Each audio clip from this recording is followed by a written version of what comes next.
Welcome back to Do It Myself Garage. Well, this here is the most popular vehicle in my fleet. Well, it's the most popular video on the channel anyway. Over 67,000 views and by far the most profitable video I've ever made. The assembly of this was pretty difficult going by the instructions. So a lot of people have watched my video and it's helped them out over the last 5 years. It has gotten, my granddaughters have gotten a little too big for it. So we're going to go ahead, clean it up, and throw a new battery in it because the battery has finally died. And then we're going to get it up for sale, get it all cleaned up, but I'll show you how to replace that battery first. Alright, first thing you're going to want to do is unplug it. So unplug these two. Typically what I would do in the winter time when I wasn't using it and I had it in the house, I just unplug the positive. You know, you don't have to unplug both, otherwise you might forget which one is which. Obviously red goes to red, black goes to black, but not everybody is an electronics genius. So if you only unplug one, then you don't have to worry about ever mixing it up. Okay, so I know the other thing is this charging port is kind of hidden. I've had several people ask me where the charging port was.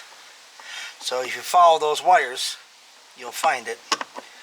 So just unscrew this. Get the old battery out of here. Try not to yank all the wires out. And let's go see how many amp hours this is. Alright, just take a look at your old battery before you order one. 12 volt, 7 amp hour per 20 hour. And this one here, 12 volt, 7 amp hour per 20 hour. This is an Expert Power brand. I'll put a link in the description to that. Before we put that in, let's get the car cleaned up. Water and electricity don't mix, so I might as well get it cleaned up, get it dried out, and then we can throw the battery in. Went ahead and put the seat in there kind of temporarily just to kind of cover up the electronics and the drive motors. I don't want to get those directly wet. Now I can hose the whole thing down, wipe it down, and we'll be good to go.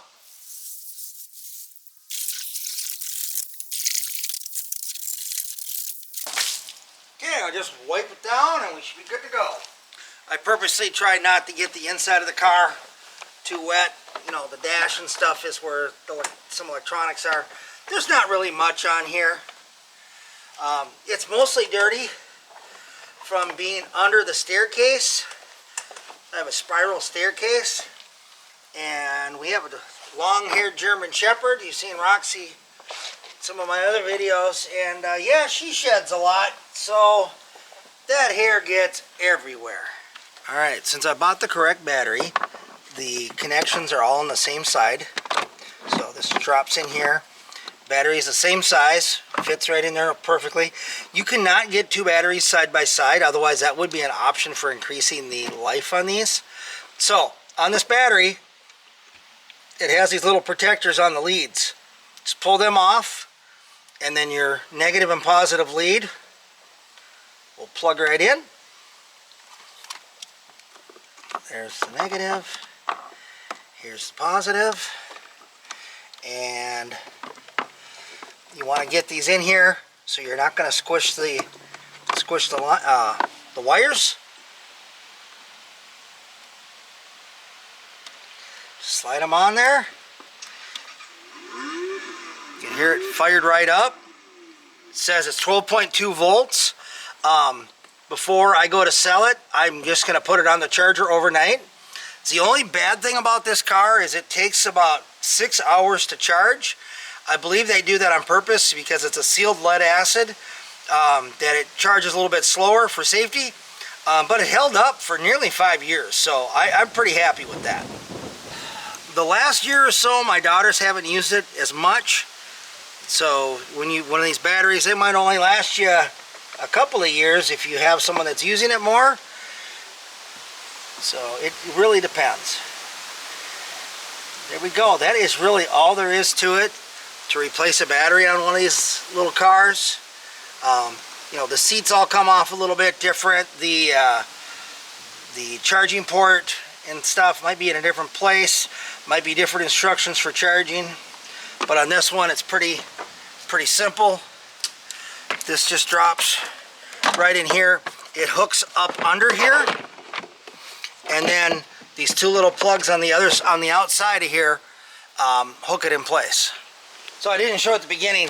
To get the seat off, there's these two little plugs on the outside. You can turn them with like a quarter, or if you have a really fat screwdriver. They're just meant to lock the seat down is all. And you basically just turn them like a half a turn.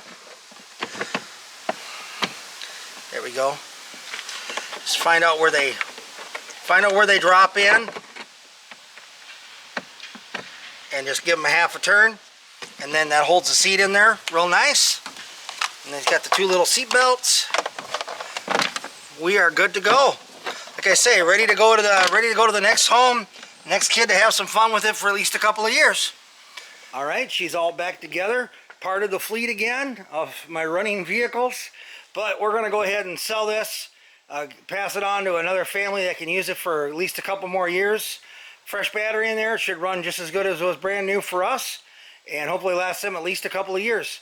Thanks for watching, everybody. Like, share, subscribe, and thanks to the thousands of people who have watched my previous videos on the assembly of this. And like I say, it's going on to a new life. Thanks again for watching. We'll see you in the next video, everybody. Bye.